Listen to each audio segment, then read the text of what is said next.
So I'm just at the front of Dale's house and she has just pulled in. Oh, she's coming now. Let's see what bag she's got. Oh, she's got the Dior bag. She's flexing.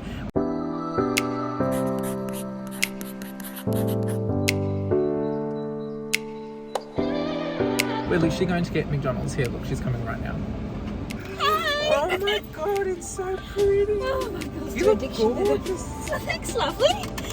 Not looking too bad yourself. Oh. Great. Holy. So, what are we calling this?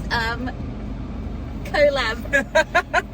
Talking trash while eating trash? Yes. Petrol going up or something? Yeah, well, that's cheap. I paid, it was like $1.90 or something. I only filled up halfway, which I never do because I'm not, but I was like, I'm not fucking paying $100 to fill up on that stuff. Like, I get fucked. Also a bit of a slut for anything like chocolate and raspberry, like, you know, the raspberry licorice, the Darryl Lee, the white chocolate ones or the normal chocolate ones. Well, you have to. No. Oh, mate, go fuck yourself. Beep them. No, I feel bad. You're going to get us in an accident. Beep them. No, why? What's They're it? not allowed to stop here. What do you mean? It's like, what do I want? Can I please get a large 6 nugget meal? Yeah, was that what the code? Yes, thanks. Yes. Yes, 1 sec. Could I have a large McChicken meal with a soda water, please? Can I get a large McChicken meal with a soda water as the drink, please? Yeah. Anything else? That's it, thanks. Darling. Thank you. My shout, hun. Fine dining. You're hosting. I'm buying. What's your bag of the day for our Macca's drive-through date, Connor? My travel bag. Thank you. That's your fucking hideous drink. Oh, for fuck's sake. What? You don't give way. What are you doing, my lady? My lady. That's what my lady. Dickhead. These Uber drivers are fucked. No stars for you. Go, go, go, go, go. Go, go, go. There's no camera. Chibbies. So welcome to Eating Trash and Talking Trash. There goes our McDonald's sponsorship. Yeah. You know that thing where it's like eating chips in public versus at home, and at home you're like, yum, yum, yum. And then like in public you're like, oh, mate, use a fork. Yeah, in the movies it's just like. And at home you're like, well, cheers. Cheers. Careful. Oh, sorry. Yeah. We had We've had a situation. Glass fatigue. I put ice in a glass and it just smashed out the belly of the glass. Yeah, so we're a bit like, Yeah, but cautious. So we've been talking about how the luxury world's a bit of a joke. it's a bit of a joke. There's some things that happen in the luxury world that fly in the face of luxury. And I think that's what we wanted to start the conversation with today. And I think it makes sense to kind of come off of the back of the is the Birkin a status symbol conversation that's been doing the rounds. Yeah. Because, you know, that whole journey is a bit of a joke. Yes. Sorry, a marketing strategy. Ploy. Ploy, gimmick, trap. Yes.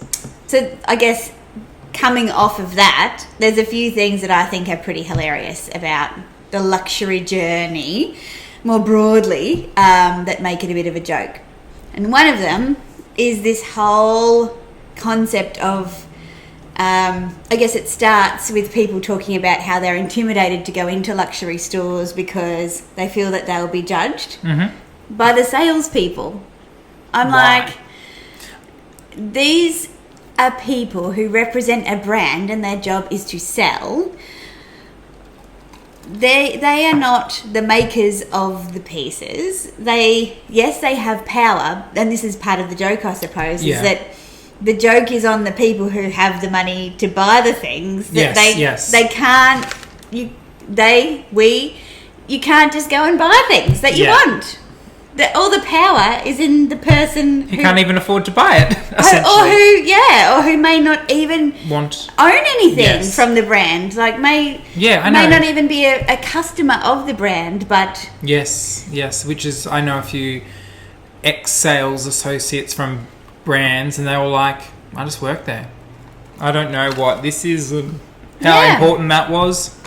Yeah, and I think, and on that, then you've got different, and I guess it's something that I've kind of come across recently where I've had such wonderful service from some sales associates, like over and above, I think, in terms of sending me a message when something comes in and Yeah. chasing things up and like me.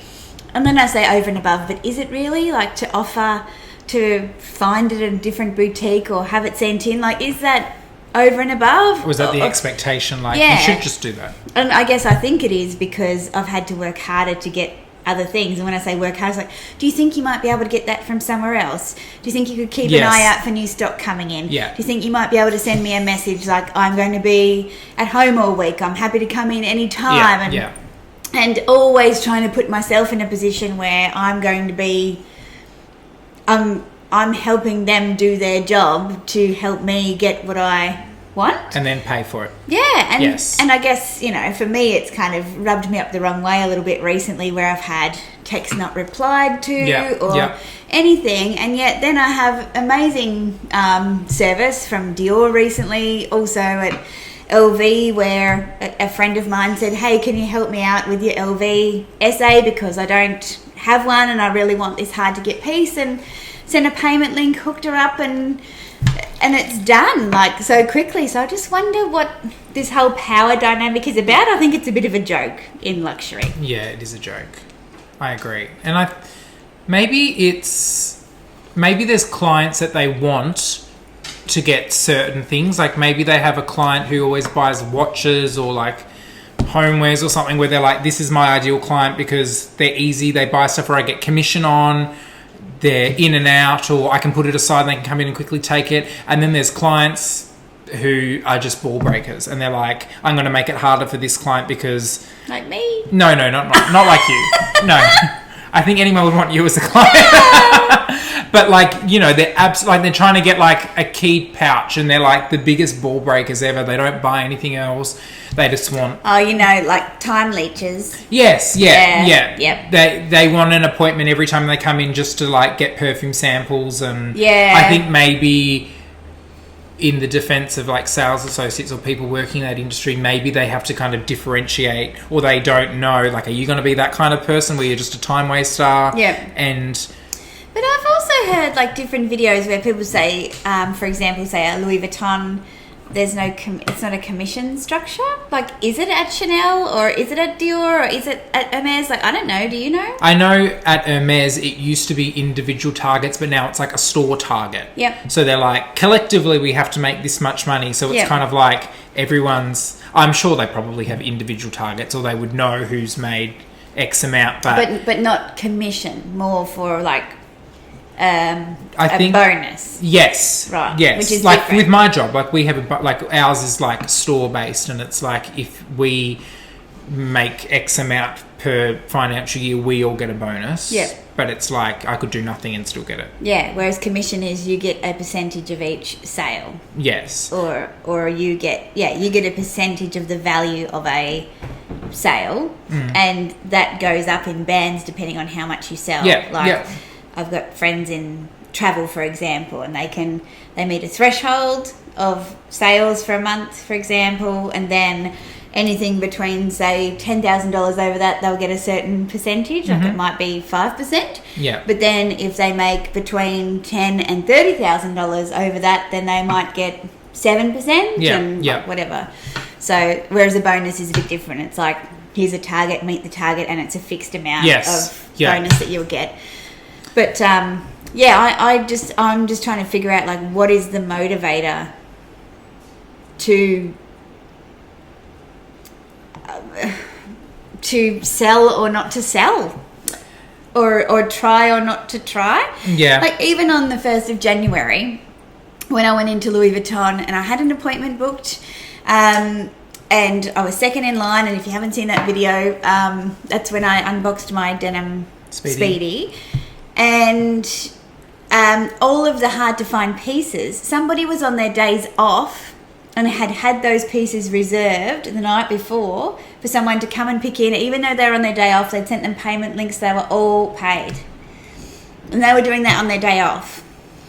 Yeah, I mean, I don't know if it's... And I'm not saying I expect that of everyone, but I'm saying like Why that do they is get that someone who preferential? is a salesperson. Like they are motivated to sell things to their clients or source things. I would probably say, I mean, look, I don't know. I think all the stores operate differently. Like I know my friend that worked at Hermes, one of her friends worked at Chanel, and they were talking, I don't know the ins and outs, but she said, how we do things is very differently with their like targets and things like that. I don't really know. I think maybe I'd say Louis Vuitton would be very target driven, and they would be very like must sell X amount of ready to wear and stuff. I don't think it's with monogram pieces and things like that because they would sell themselves. But I think pieces that they're trying to push, like when we went into Louis Vuitton and the essay was like, let's look at watches, and I was like, no. Like that's watches and things like that where they're like high markup, low cost. Obviously they would, I'm sure they would make commission on, but I'm like, if I was ever going to buy a piece of like fine jewelry or a watch or something, you'd have to be an amazing salesperson for me for everything that I actually wanted for me to even consider getting a watch from a place that I wouldn't really go. Yeah. Do you know what I mean? Like if I, every text was never left unanswered and you could find me these things and whatever, I would be more inclined. But I don't know. I really don't know. What do you guys think? Yeah. What are your thoughts? I just think it's a bit hilarious that in the luxury world that, if you want to go shop for luxury, it's not that simple. No. You can't you think get getting your the money and go and buy what you want. And that's hilarious. But it's like with Ferraris. Like if you want to get a Ferrari, there's a 2-year waiting list. You've got all the money. Or you want a Rolex. Yeah. There's a... So... Yeah. But, I mean, Ferrari... Sorry, bad example because they have to make them. But... Like, it's like having the money isn't the first step. It's having to... That's a bit of a joke. Yeah. I think, anyway. It's a very good problem to have, though. One I find is when we will, like, almost be surprised by the quality being good. My God. The stitches are so straight. Yes, but don't you reckon that's funny? Like, the expectation is the quality should be good. Yeah. But we're almost amazed when it is good. Or we kind of exacerbate how good it is because don't you reckon that's fun? I find that a bit... Yeah, I know this guy who does reels and, takes the piss out of how excited we get about all those sorts of things. Yeah, zippers especially. Are they buttery smooth? Can you do it in the way that you did? I can't remember. You said buttery smooth. Like in a really Aussie accent. Yeah. Knowing things luxury YouTubers do hard sex. Guys, just listen to the zip. Did you hear the zip? It sounds like butter. Buttery smooth. Buttery smooth. Where are we going with that? Oh, yes. I was surprised by good quality. But aren't you kind of like impressed? I'm kind of the opposite where I have more feelings of disappointment when I go see something close up. And it's not about the quality, but it's just about how bad taste it is or like the design or whatever. Like I don't know. I don't feel like I go, oh my God, the quality. Yeah. Because I wouldn't buy it if it wasn't. Yes. Like decent. Yeah. But I do, I in terms of quality, I guess that kind of segues into the next bit around the quality of the packaging. Okay, yeah. So in particular, the ribbon? The ribbon, can we refer back to part 6? And it came with this beautiful ribbon. Not sure what blue you would call that. Caribbean blue. Just the attention to detail. They put their brand on the ribbon. Genius! The dust bag, guys.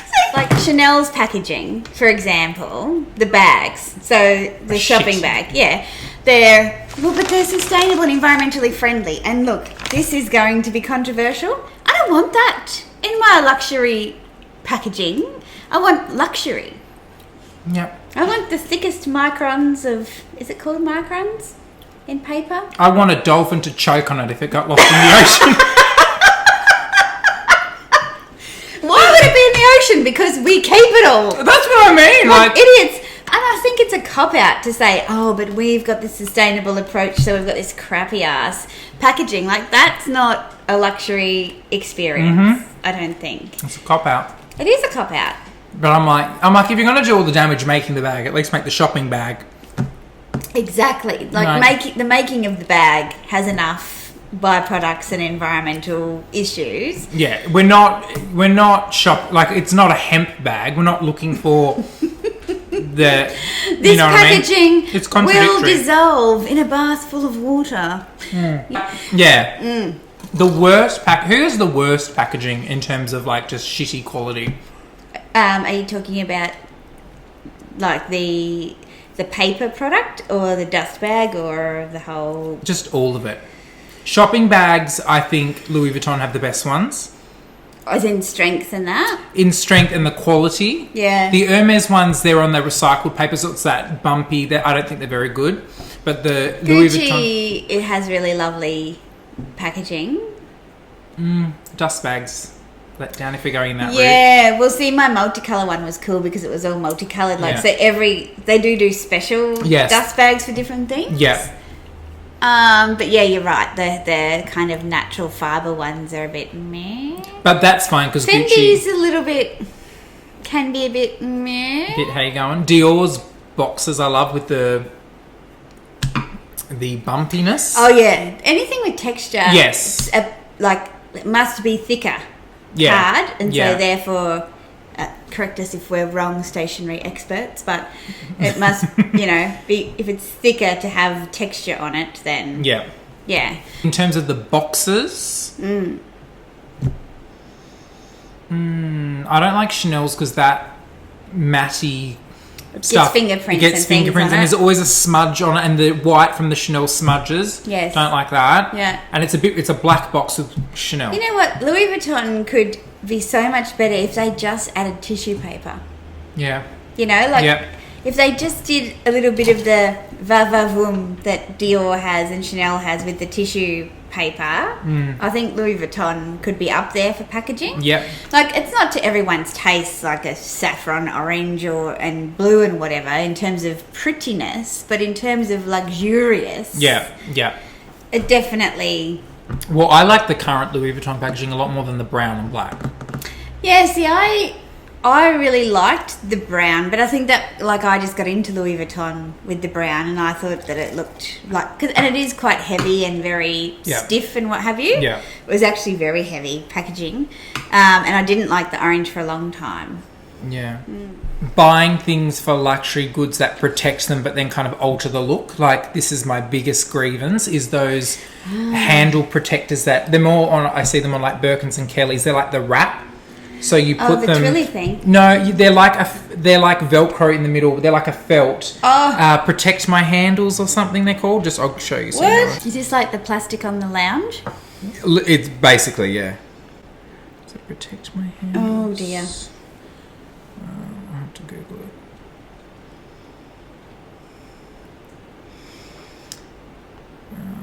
Yeah, there is.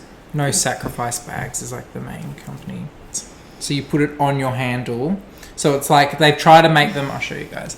So they're like... This is on like a Louis Vuitton bag. They're like a felt thing that Velcros across, and it's where you're always in contact with the bag to stop them from aging. No. Somebody in one of my videos, maybe it was our last video or a different video, I don't know, but said something that I thought was just so good, like, just buy it and use it. It's going to wear, it's going to patina, it's going to scratch, it's going to change colours and what have you. Like, that's what luxury is.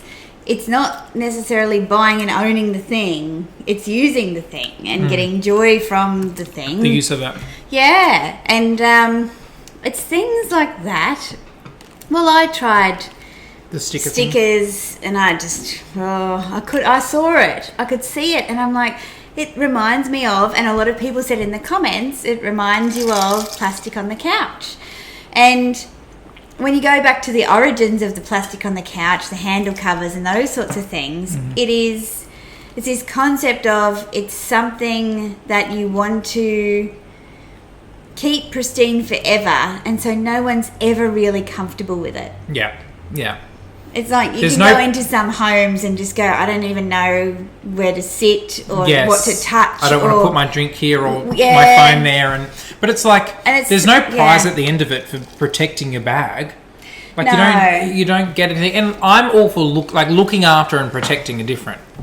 Like you don't just, obviously like when you take a bag out, you're not like, I'll chuck it on the floor. Like no. You'll put it on the bag thingy or a chair or whatever. Yeah. That's different to chucking it on the floor. That concept of taking care of something is a just in case thing. Like I might need to sell this and get some money back, so I want to make sure that it's in the best possible condition. Yeah. And you know, and her argument around that was like, don't diss people for considering resale value in their purchase because they might come from this way of thinking or this background. And I was like, yeah, righto, that's a really good point. And it's easy for me to say, I don't do that. And I didn't come from money. But my thinking is, in terms of buying luxury and using it and it getting scratched and whatever, is the same as anything in this house. Like, my floorboards have scratches on them because my dogs run around and get excited. And, like, that's life. My dining table's got scratches on it.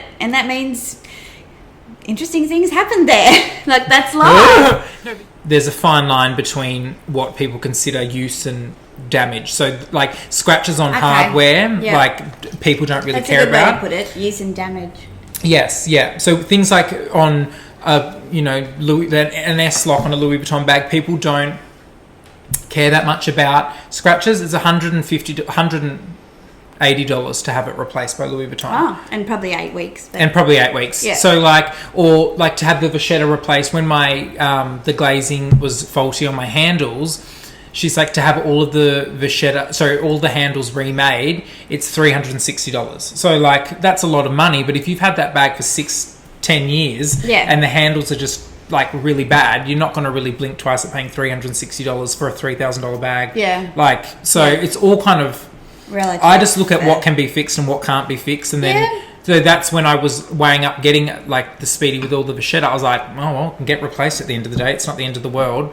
So, yeah, back to that point, that's what I look at, like what people would accept and not accept. But when it comes to protecting your handles, like say on a Birkin they put those things on, I'm like, it alters the bag and it'll make it age unevenly because it's like covered.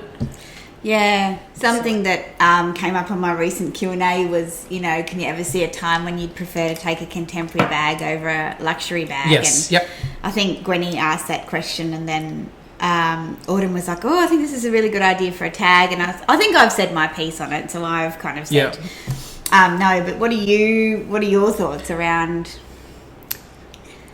that? Like, can you be both? Yes. I mean, I think the answer is yes. You can definitely, but I like what you, to your point. Okay, so my point was, let me rewind. My point was, I think people do that because they think that their bag might get more damaged or create a target for them in certain situations. So they would choose a contemporary bag. Like you often hear people say, I'll take my Le Pliage bag because I can just throw it around and I don't care what happens to it, or I'll take my Tory Burch, or I'll take my Coach, or whatever. Yeah. And I think, well, I never throw anything around and don't care what happens to it, whether it's luxury or contemporary, because I just take care of things. Yes. But they're not cheap bags to be throwing around and do it. Like, if you're going to do that, you should go to Silly Solly's and buy a $2 bag. Like, Silly Solly's. For a $500 bag, are you really going to throw it around like you don't care and take it to the beach? Yeah.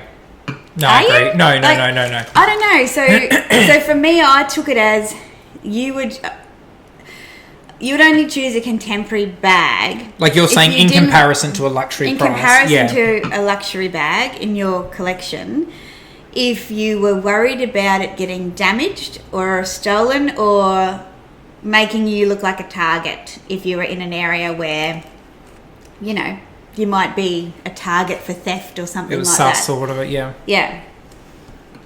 So do you think that that's why that's the choice? Like, do you think that that motivates the choice? No. Okay. I mean, I've never thought, like, if I can't go to an area with a designer item because I could get mugged, I probably shouldn't be going there at all. Yeah, regardless yeah. of the bag I'm carrying. And I mean, as privileged as it is in Australia, we don't really have areas that are like that. I mean, you wouldn't go out late at night somewhere by yourself anywhere. But, like, don't you agree? Like, where's an area that you would avoid? I can't really think of one. Oh, the valley. Oh, the valley, yeah. But, I mean, like, every day Parts today. of the valley. But, like... Parts of the valley. Not Parts all of the valley, yes. But, like, you know, during the day and stuff like that, no. In terms of stuff, I do think that there are certain bags that I wouldn't take to certain places because of the crowd, and it's more so I don't want to answer questions. Like, if it's a Louis Vuitton bag, I'm going, oh, is that a Louis Vuitton bag, blah blah blah. Like, I don't want to have the conversation. That's more because I have no patience with people. So that's why with my puzzle What bag, about travelling? no, I don't care. I'd take any bag. Traveling's better. I think when you're in another country, it's easier. Yeah, but see, a lot of people say, oh, they will never travel with their luxury bags No, that's because I it think, makes them a target. I mean, where are you going? Baghdad? Well, I mean, Yeah, I'm assuming that it comes from if some you're going to another country, the story person that someone has shared that something happened to them. I don't know. if you're going to another country and you're a tourist, somebody who would pickpocket you, they know you're a tourist regardless of the bag you're carrying. I think so. So they're not going to be like, oh, well, she's got a Louis Vuitton bag, so let's get her. Yeah, you've got your crossbody bag and you're holding it and you're looking around and looking nervous. I think you're a target And anyway. yes, and I'm a big believer in when it's your time, it's your time. Like, there's nothing you can really do. So, no, but I definitely do. I know you said in the video, the Q&A video, or whenever it was, the one before, you were like, no, I take whatever bag I want. I don't care if it's loud or whatever. But for me, I don't do that. I have preferences. And like, But is that preference loud or quiet or luxury or contemporary? no, that's loud or quiet. It's not like back onto the luxury or contemporary. I would never get a bag and think, oh, well, it can be a throw around bag, because I'm the same as you. I don't throw things around, or I'm not, like, I'd treat it the same. But I would get, what was my point on this? Oh, yeah, like the same as your point. Like, if I already had the same bag that filled the need, like, say you wanted a tote bag, but you already had a designer tote bag, I wouldn't then go and get a Coach tote bag or a lower end or a medium range contemporary whatever bag to mimic the expensive tote bag I had, because then I could be more not so precious with it. Like, I would never do that. I'd be like, I've got the bag, it fills the need, that's it. Yeah. But I found that with more men's stuff, the more contemporary bags, they're just better. Like, they're better sizes, better functionality. Like, I go on Farfetch and I go men's bags, select the colour, and I just go through all the brands. Yep. Just make like a wish list. Yep. And then when it goes on sale, I'm like, woo! But yeah, a lot of the What's the last contemporary bag that you bought? I don't own any. Okay. Or like Le Pliage. But But that's the thing, right? It's like, you look at it and you go, yeah, but it's like when people say, don't buy SLGs, save your money and buy handbags. I think it's the same with contemporary bags. If there's something else that you want and you're buying it instead of, no, I would never do that. then Yes. it's the same argument, yes, isn't it? Yes. No, I more just do it if I like. I Yeah, had the to take design. out of my head, I'm like, it doesn't have to be like this brand, this brand, this brand. If you like it, you like it.